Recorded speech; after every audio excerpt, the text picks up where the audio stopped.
How to disable USB debugging on Android. Hey everyone, welcome back to the channel. In today's video, I'll show you how to disable USB debugging on your Android phone.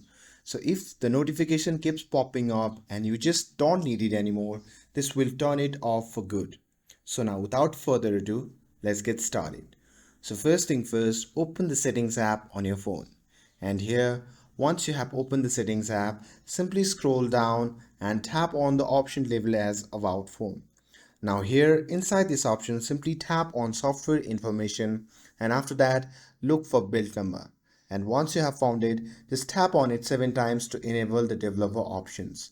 And here, once you have tapped on it 7 times, you will be asked for a pin. So go ahead and enter it, and once it's on, you'll see a message that developer mode has been turned on. And once you have turned it on, simply go back to the main settings screen and simply tap on the option labeled as developer options. Now here, simply scroll down and tap on the option labeled as USB debugging. And here, if it is turned on, just tap on the switch to turn it off, and that's it. That's how you can disable USB debugging on your Android. With this, if you found this video helpful, then don't forget to like, share and subscribe to get updated for more videos. Thanks for watching and I'll see you in the next video.